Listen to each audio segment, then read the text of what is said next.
Moving on to sort of thinking about happiness, obviously a topic of yours It's honestly the one that I feel least qualified to talk about.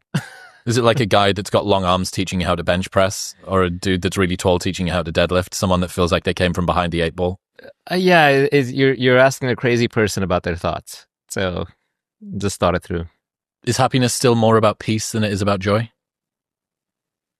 It's just one of those overloaded words that means different things to different people. So I'm not even sure we're communicating the same language. But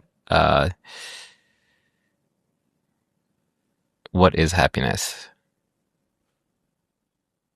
I think it's just basically being okay with where you are. Not wanting?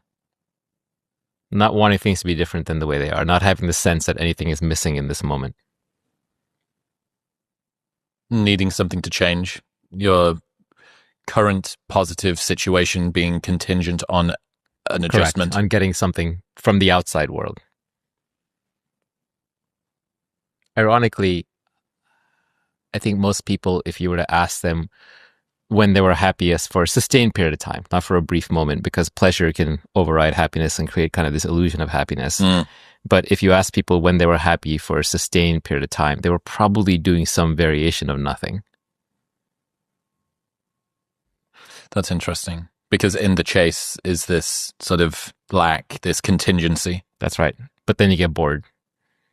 If you just sit around all the time, you get bored. So you want adventure, you want surprise. Like there's a funny thought experiment of the bliss machine, right? Which is, suppose I could drill a hole in your head and put an electrode in. And they did this with monkeys. And I can put a wire in there and I can stimulate just the right part of your brain and I can put you in bliss. And you'll just be in bliss. Would you want that? Might be nice. For how long? Do it and I'll tell you. Right. So most people will say, well, I don't want that. I want meaning. I don't want just bliss. I want meaning. And you're like, okay, well, I'll put an electrode in there and I'll give you meaning. How about that?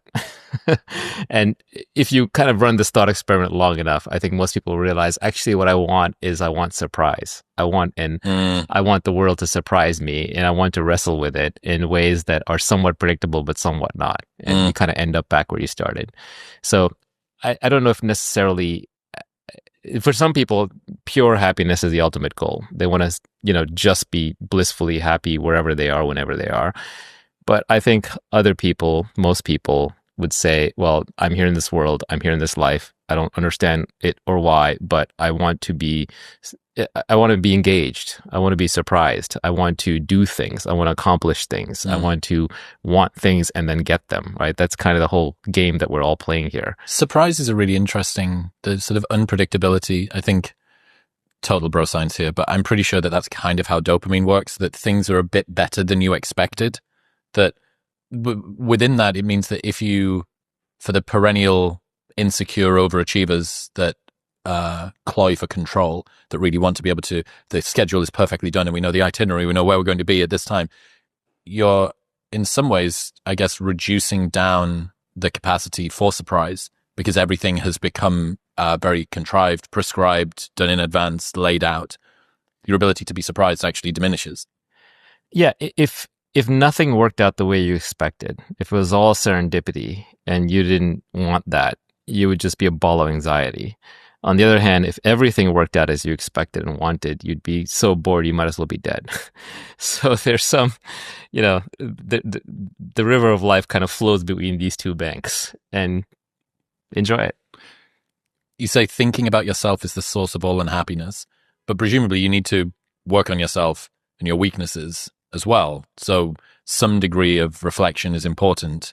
And if thinking about yourself is a source of unhappiness, is this a price that you need to pay? I need to sort of reflect inward. I'm going to have to diminish this level of happiness for a little while, and then I can use this new level. I've got my brown belt on and I can go out into the world as a brown belt. What I'm specifically referring to that is if you're thinking about your personality and your ego and the character of you, and you're obsessing over that, that's where a lot of depression and unhappiness sort of lingers and gets cultivated. So thinking about woe is me, this happened to me, that happened to me, I have this personality, I have this issue, I deserve this, I didn't get that. You're just strengthening a little beast in there that is insatiable. And that's where I think a lot of unhappiness comes from. What's the beast? It's the ego, but that word is so overused that I kind of hate to use the word. But it's like it's a recurrent collection of thoughts that are very self-obsessed and will never be satisfied. And Very concretized as well. So they're not malleable, not particularly flexible. Well, you're just adding to them by thinking about them all the time. You're creating narratives and stories and identities. But that's different from solving personal problems. So if you encounter something, you learn from something, you're reflecting upon the learning, then you can reflect upon it, absorb it, and then just move on. But sitting there saying, I'm Chris, I'm Naval, I deserve this happened to me, that person wronged me, this is who I am, this shouldn't have happened, I need to go get revenge on this, or I need to fix that or change this. I mean, that I think is where a lot of mental illness comes from. Mm-hmm. So it depends if you are thinking about something to solve a problem and get it off your chest and get it off your mind.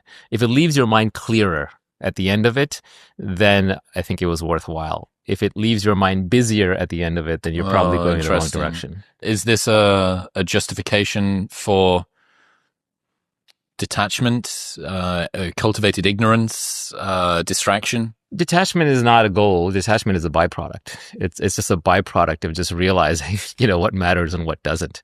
And just for one moment on the self thing, I think everybody craves thinking about something more than themselves. If you want to be, happy to some extent, you have to forget about your personal problems. And one way to do that is take on other problems, bigger problems. And that could be a mission. That could be that could be spirituality. That could be kids.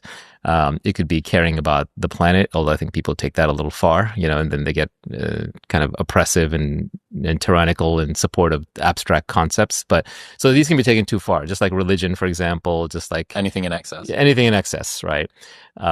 But generally, the less you think about yourself, the more you can think about a mission or about God or about a child or something like that. So I remember Vinny Heimath, the founder of Loom, said, I am rich and I have no idea what to do with my life. And you replied, God, kids, on mission, pick at least one. That's right. Preferably all three. It's very liberating.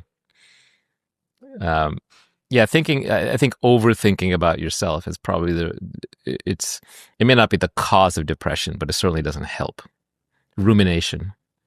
Yeah, I kind of had a self-induced Stockholm syndrome from this sort of a thing, because I like to think about stuff, and you provide you with an endless number of things to think about. So you're kind of, you have this, you're the prisoner and the prison guard at the same time. And I had Abigail Schreier on the show. She wrote this book called Bad Therapy, sort of pushing back against therapy culture for kids, specifically for kids. But there was a blast radius that covered pretty much everything, including kind of CBT. I'm like, we're getting perilously close to some really evidence-based stuff here. But the more that I've thought about it and the more that I've looked at the evidence, there is like basically a direct correlation between how much you think about yourself and how miserable you are. Therapy is great if it lets you vent and it solves the thing, and then X session later, you're done. You're clear. But if you're just looping on the same thing forever, then it's actually the opposite. You're bathing in it. You're indulging in it. Yeah. Yeah. How have your become happy techniques developed over time? Yeah, I used to have a lot of them. Now I kind of try not to have any, because I think the techniques themselves are kind of a struggle. It's sort of like bidding for status implies your low status. It reveals that you're low status. So someone who's basically trying to show off comes across as low status. The same way someone who's trying to be happy is sort of saying I'm unhappy and creating that frame. Mm-hmm. So it's better just to not even think in terms of position yourself as being in lack in order to attain. Yeah, I don't even think in terms of happiness, unhappiness anymore. I just kind of just do my thing. Again, another question that's similar to a bunch of them. Do you think you could have got there had you have not done the procedural, systematic sort of step by step, this is what it is, and then come out the other side? I don't think there are any formulas. I think it's unique to each person. It's like asking a successful person, how did you become successful? Each one of them will give you a different story. You can't follow anyone else's path. And most of them are even probably telling you some narratized version of it that isn't quite true. I mean, that's something that I continually realize, especially as I get to spend more time around people that are successful, and you hear it's very important to prioritize work-life balance, right? That's one of the most common things that people who have attained success say. That's not my experience. But if you look at it, you shouldn't be asking somebody who is successful what they do to continue their success now. You should be asking them, what did they do to attain their success when they are where you were?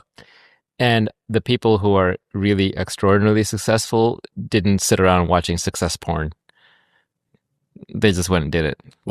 They had such an overwhelming desire to be successful at the thing that they were doing that they just went and did that thing. They didn't have time to study and learn and listen, and they just did it. It's the overwhelming desire that's the most important, and the focus that comes from that. What's that tweet of yours that was people who are good at making wealth or people who are good at attaining wealth don't need to teach anybody else how to do it? Yeah, you don't need mentors, you need action. That was one of them. Another one is, the people who actually know how to make money don't need to sell you a course on it. There it is. Yeah, there's lots of variations on it. But if you don't, another one is if you don't lie awake at night thinking about it, you don't want it badly enough.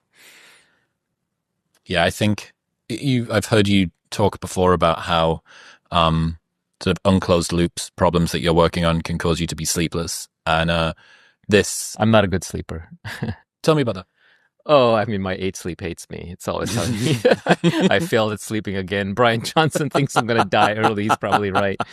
But how much do you reckon you sleep a night? You got any idea? Oh, it's so random. Some nights I'll sleep 8 hours. Some nights I'll sleep 4 hours. But it's literally just random.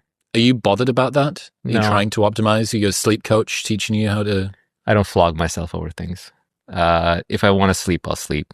If I don't want to sleep, I don't sleep. It's not I don't think I'm doing anything right or wrong. You don't label it good night, bad night. No, I work out every day because I think it gives me more energy and I've gotten into a good habit with it. Maybe I'll do the same thing with sleep. Maybe I'll develop a good habit, but I'm not going to beat myself up over it. There'll come a point where it's important to me. And when it's important to me, I'll just do it. Most of, like, for example, you look at people with addictions, right? Overeating or smoking or whatever. They can kind of go through all the different methods, but it's half-hearted. And then one day they're like, oh shit, I've got lung cancer. Or my dad has lung cancer, and they drop it immediately. Yeah. Right. So